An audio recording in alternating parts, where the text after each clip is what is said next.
সুপ্রিয় দর্শক, মিরপুর নিউজ 24-এ এই মুহূর্তে আমি আপনাদের সঙ্গে যুক্ত হয়েছি কুষ্টিয়ার মিরপুর প্রধান সড়কের এই সামনের যে মাঠটি দেখছেন, এটা হচ্ছে বিষণ্ণতার মাঠ। এই রোডেই কিন্তু বেশ কিছুদিন আগে ডাকাতির মতো সেই দুঃসাহসিক ঘটনাগুলো এখানেই ঘটতো এই মাঠে।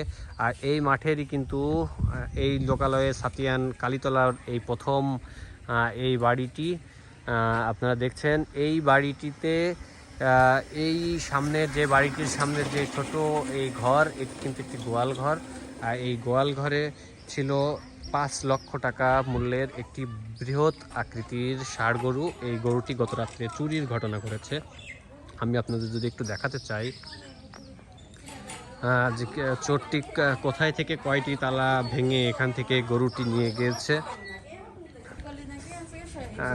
এই গোয়ালের কিন্তু প্রথম প্রোটেকশন ছিল এই দরজাটি। এই দরজার এখানে কিন্তু একটি তালা ছিল। এই তালাটি ভাঙছে, এখান থেকেও একটা এখানে একটি তালা ছিল। এই তালাটিও চোর চক্র প্রথমে ভেঙে তারপরে তারা এই গেটটি খুলে তারপরে তারা এই গোয়ালে প্রবেশ করে। এই গোয়ালের কিন্তু এখানে কিন্তু একটা ভালো একটা প্রোটেকশন দেওয়া ছিল। এখানেও কিন্তু একটি তালা মারা ছিল। এখানে একটি তালা মারা ছিল। এই গোয়ালে দুটি গরু ছিল। দুটি গরুর মধ্যে একটি 5 লক্ষ টাকা মূল্যের এই স্থান থেকেই একটি গরু চুরি করে নিয়ে গেছে। যতটুকু আমরা শুনেছি, এখানে গত রাত 3টা থেকে 4টার মধ্যে চোর চক্র সদস্যরা এখানে গরু চুরি করে একটি পিকআপ যোগে রাত 3টা 50 কচুয়াদহ বাজারের সিসিটিভি ক্যামেরায় একটি পিকআপে কিন্তু গরুটি নিয়ে যেতে দেখা গিয়েছে। তবে এখন পর্যন্ত গরুর কিন্তু খোঁজ বা সন্ধান পাইনি। আমি যদি একটু দেখাতে চাই তালাগুলো কিভাবে কেটেছে। এই দুটি তালা ছিল।